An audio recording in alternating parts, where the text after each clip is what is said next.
Le séisme politique des présidentielles françaises risque bien d'être l'implosion du Parti socialiste, un PS qui, comme dans beaucoup d'autres pays, traverse une crise d'ampleur inédite, ne parvenant plus à faire la grande synthèse entre le centre droit et la gauche.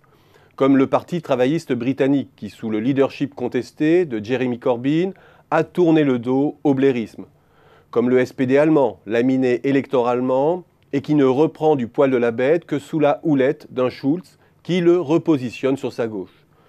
Tout cela fait encore écho à la défaite du Parti social-démocrate finlandais qui a vu la présidence lui échapper pour la première fois depuis 30 ans en 2012, ou encore au débordement du Parti socialiste espagnol sur sa gauche par Podemos, ou à la quasi-disparition du PASOK en Grèce balayé par Syriza. Idem plus récemment en Autriche ou aux Pays-Bas, où les sociodémocrates ont été mis hors jeu. Sans parler des déboires de Renzi en Italie. La liste est longue encore. La grande synthèse de l'économie sociale de marché, qui devait fédérer les pays européens, a donc du plomb dans l'aile. Quelles sont alors les causes de cette grande débâcle? Pourquoi la grande contestation de la mondialisation qui monte dans tous les pays ébranle-t-elle davantage la gauche de gouvernement que les partis qui s'étaient fait les champions de l'ultralibéralisme et de l'orthodoxie financière? Il y a d'abord quelques grandes raisons de fond, communes à tous ces partis à travers l'Europe. D'abord, l'impact de l'effondrement des régimes communistes. La social-démocratie perd alors son aura de contre-feu idéologique, d'alternative sociale et régulée, crédible face aux pays du bloc de l'Est. L'ère de la mondialisation néolibérale qui s'ouvre alors a pour pendant tout le discours sur l'archaïsme de la gauche, tout d'un coup ringardisé comme appartenant aux reliques de l'histoire. Face à cela, la social-démocratie se repositionne. Ce faisant, elle bascule de la stratégie offensive à la stratégie défensive ou adaptative, cherchant à intégrer le choc néolibéral tout en préservant à minima les acquis sociaux. L'espace politique de la gauche gouvernementale n'est plus alors que celui de la correction des failles du grand vilain marché. C'est le libéralisme, plus une dose allégée de redistribution et de sécurisation des parcours, plus le principe de précaution en matière d'environnement, de risque bancaire ou de gestion des déficits. C'est en somme la guerre économique, mais avec plus de contraintes pour les agents privés. L'ère de la mondialisation néolibérale, soi-disant déréglementée, finit paradoxalement par accoucher d'économies ultra-judiciarisées, ultra-codées, ultra-assurées, faisant peu à peu l'objet de toutes les détestations.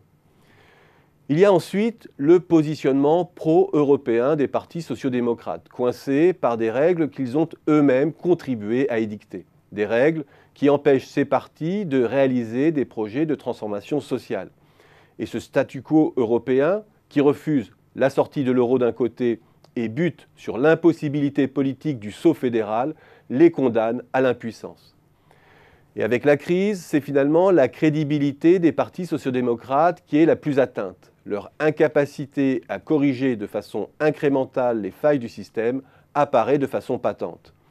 La crise accélère de surcroît le délitement de leur socle électoral pour une classe moyenne de plus en plus déclassée qui se range dans les perdants de la grande synthèse sociale libérale, les logiciels ultralibéral purs ou à l'inverse anti-mondialisation sont finalement plus audibles que celui de la réparation sociale.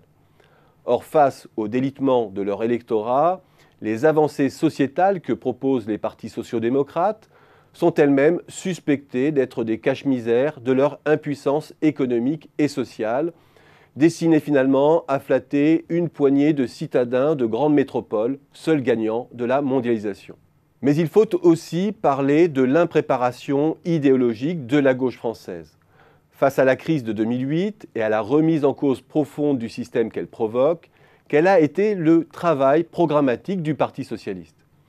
On est loin de tout le travail qui avait précédé l'élection de 1981, où, qu'on le veuille ou non, toute la réflexion sur les nationalisations, sur le renforcement des filières, avait servi de socle à l'action, avec une véritable implication des corps intermédiaires.